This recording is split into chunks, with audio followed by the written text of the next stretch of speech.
E aí, pessoal, tudo bem? Então, vamos conversar um pouquinho sobre algumas cirurgias.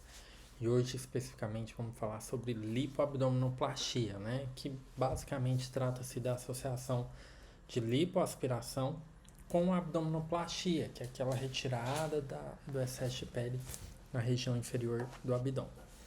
Meu nome é Rafael Tomé, sou cirurgião plástico, sou de Goiânia, tenho formação pela Universidade Federal de São Paulo, onde eu fiz minha especialização, mestrado, algumas subespecializações, mas meu consultório, minha clínica particular é aqui em Goiânia. Vamos falar um pouquinho sobre essa cirurgia então. De maneira geral, quais são os objetivos, né? É, o objetivo principal é a retirada do excesso de pele, né? E tem alguns objetivos secundários. Então, normalmente nós associamos toda a lipoaspiração, e aí em geral nós também associamos a lipoaspiração das costas, da região do dorso, dos flancos, né? Nós chamamos de lipoaspiração em 360 para melhorar todo o contorno. Vamos fazer a retirada do excesso de pele inferior, a correção de diástase e, obviamente, a gente busca cada vez mais um resultado natural e definições suaves, né? Cada vez mais nós falamos em lipoaspiração de definição natural. Um aspecto muito característico é a gente diferenciar, né, o tipo de incisão, se é uma mini abdominoplastia ou uma abdominoplastia clássica convencional. Quando falamos em mini, nós teremos o corte um pouco maior que o da cesárea, né? Não é tão pequeno como a cesárea, ele é um pouco maior, mas a quantidade de excesso de pele retirada também vai ser muito menor. E nós não vamos conseguir resolver a parte de flacidez supraumbilical, ou seja, acima do umbigo. Já quando falamos em abdômen total, nós vamos retirar todo o excesso de pele na porção inferior. Então, obviamente, a gente vai ter uma cicatriz um pouco maior, mas nós vamos conseguir tratar toda a flacidez de pele, melhorar a questão da diástase, que é a separação dos músculos, é, e melhorar por eventual, se tiver alguma hérnia umbilical ou alguma outra alteração, nós já aproveitamos e corrigimos nessa cirurgia.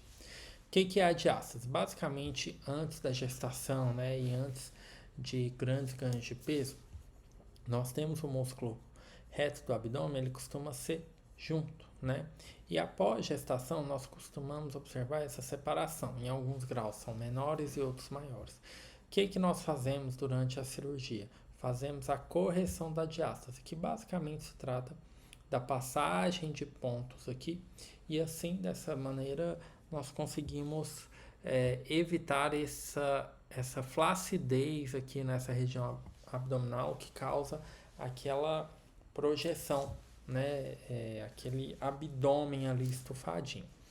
O que nós temos feito cada vez mais, além da correção da diástase, nós injetamos com a gordura lipoaspirada pequenas quantidades de gordura aqui no músculo reto abdominal, no intuito de tonificar esse músculo. Então, nós deixamos o músculo mais tonificado e, consequentemente, mais forte.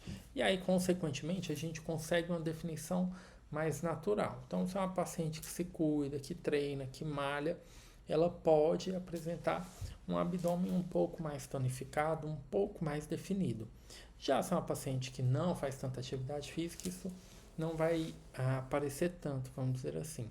Obviamente, isso não é nenhum gominho de gordura, nada disso.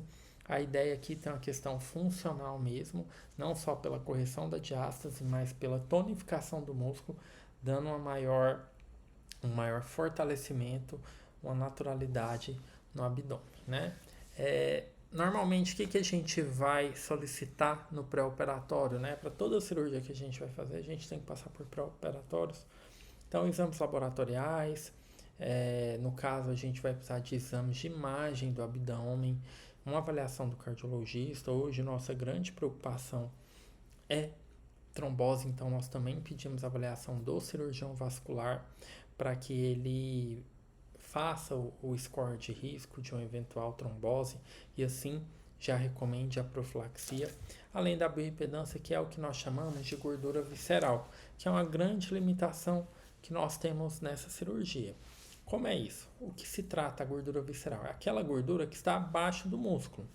Por quê? Acima do músculo são regiões que a gente consegue lipar. Mas a gordura visceral, que é essa que está abaixo do músculo, essa somente a paciente consegue perder esse peso, perder essa gordura. Então é importante, e aí nós reforçamos bem hábitos saudáveis, né? Uma alimentação adequada, a realização de atividades físicas, porque senão realmente a gente não vai conseguir fazer um resultado desejado. Outras limitações, além dessa necessidade de diminuição, né, de percentual de gordura, é a lipo na região infraumbilical, que a gente tem que ser um pouco mais parcimonioso ali no retalho para evitar necroses futuras. Aqui alguns exemplos, tanto para vocês verem as cicatrizes, né, e também essa naturalidade de definição. Aqui mais uns exemplos vindo de frente. Então, o umbigo a gente em geral consegue deixar ele de um aspecto mais natural. A gente sabe que é um ponto bastante sensível, mas em geral a gente tenta deixar ele com uma certa naturalidade. E a cicatriz, inicialmente ela fica mais aparente, com o tempo vai clareando. Aqui, algumas pacientes com cicatriz, mas com biquínis ou com shortinho, normalmente a gente tenta colocar essa cicatriz bem escondidinha, para que quando ela usa um biquíni ou um shortinho, isso fique escondido, né? E assim a gente tenta também, vocês podem observar pequenos traços, né, de definição, um umbigo bem natural. À medida com o tempo, eu costumo falar que o abdominoplastia, a cirurgia com o tempo é uma cirurgia que vai melhorando, né? Porque no começo a paciente fica bem esticadinha, mas depois a pele vai se adaptando, a cicatriz vai clareando e a gente tem cada vez mais um aspecto de naturalidade. Então, isso é algumas orientações iniciais aí sobre a abdominoplastia. A gente fica à disposição aí para dúvidas, comente aqui o que você achou, tá bom? Um abraço.